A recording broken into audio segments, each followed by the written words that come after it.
less for my purchases. So competition is good, but will the trend stay the same?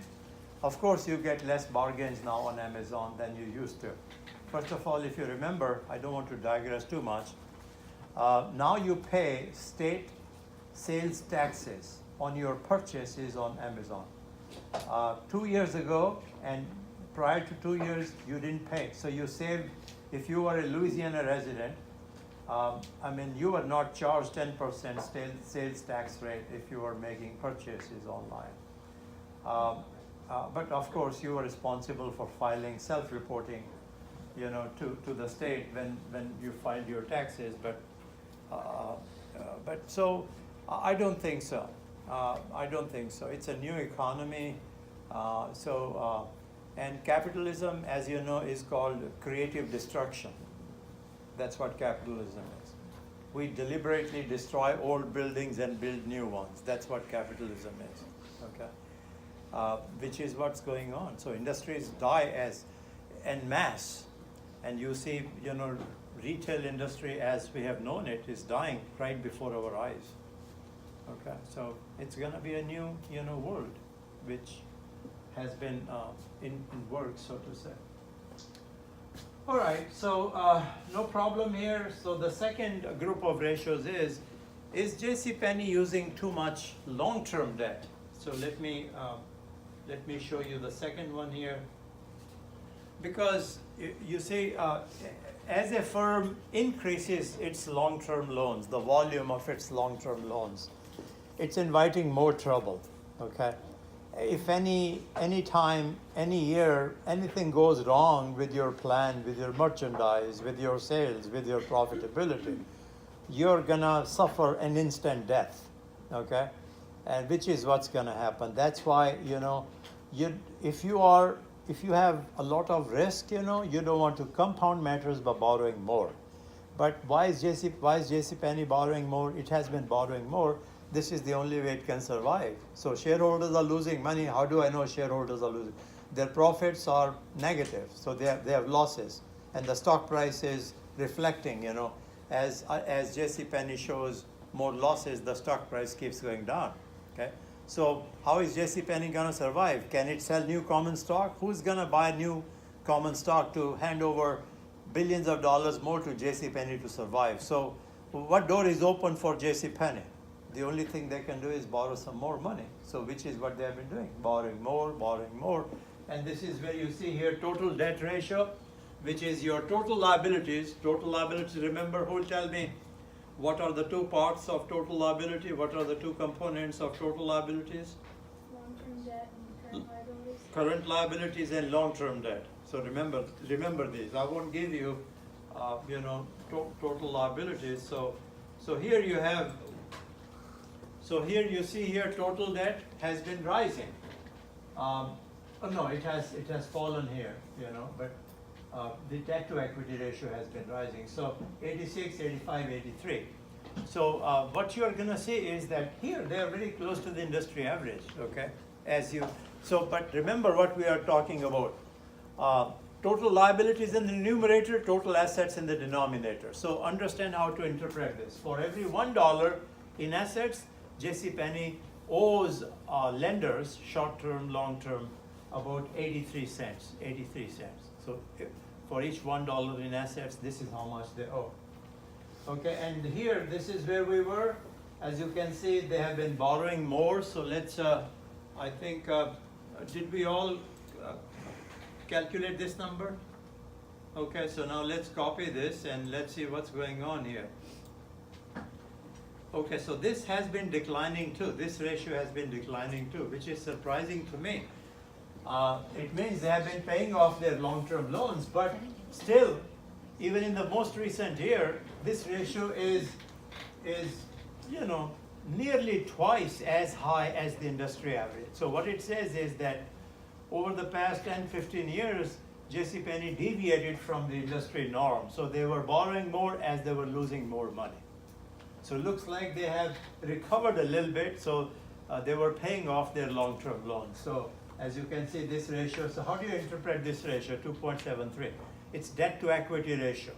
for each $1 coming from shareholders, okay, JCPenney is borrowing $2.73 from long-term lenders.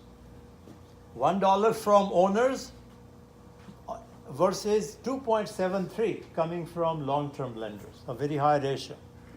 And what's this for the industry average? 1.49. Okay, so JCPenney is using too much long-term, leverage. We call it financial leverage. So remember, financial leverage is use of borrowed funds. Financial leverage. We saw it in chapter 1. Use of borrowed funds is called financial leverage. Okay, so this is where we were, and let me copy these two down here so that we complete. So remember this: the higher these ratios, the worse, the riskier the firm. So this ratio is 83% higher than the industry average.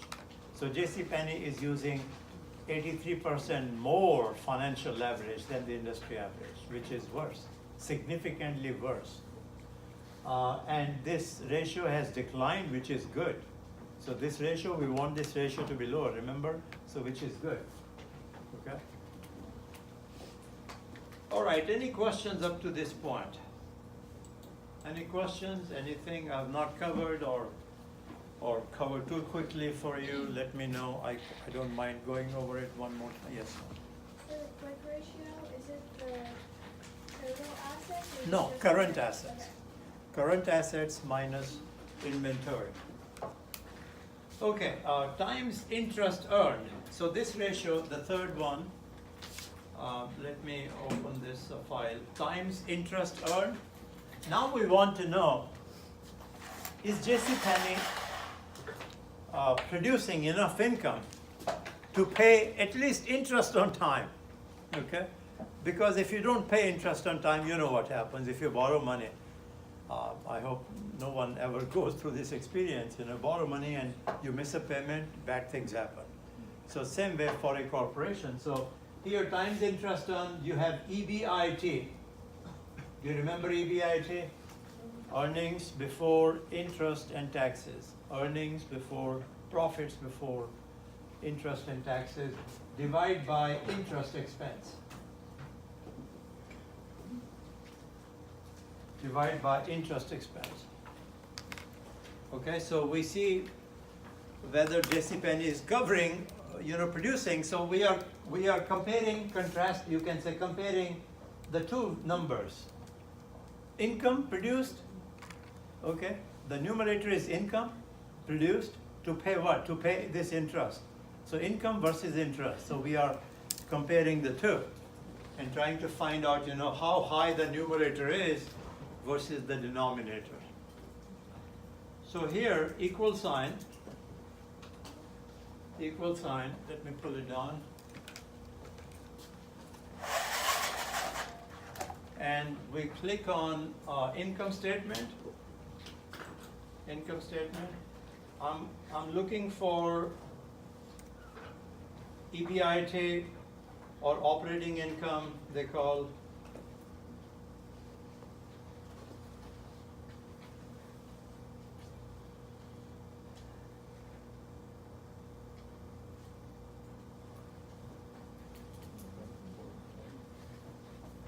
Okay, I'm trying to find out whether they provided this income before taxes or no. We'll go up. Operating income. This is the number I'm looking at, row 16. Operating income is the same thing as EBIT. Okay, so remember it. Operating income is the same as earnings before interest and taxes. Now slash and scroll down, you are given the interest expense. This is the interest expense in row 21, B21. Yes, divided by B21.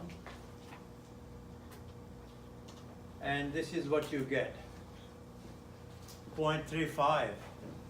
Compare the industry. Now this, what do you think? The higher this number, the better, or the lower the better? Which is better? This one. Don't you want your firm to be producing, Interest. yes, as high an income as possible as compared to the interest expense? Yes. So for this ratio, you want this ratio to be as high as possible. So look at the industry average and look at JCPenney's coverage. Not very good, right? Okay. So what it says is, now this is where trouble, begins to lurk. What it says is that for each $1 in interest expense, so in other words, if JCPenney has to pay $1 in interest expense this year, their income is only 35 or 36 cents. So how are they gonna pay that $1 of interest expense? What do you think? So looking at this number, some of you might be thinking, oh,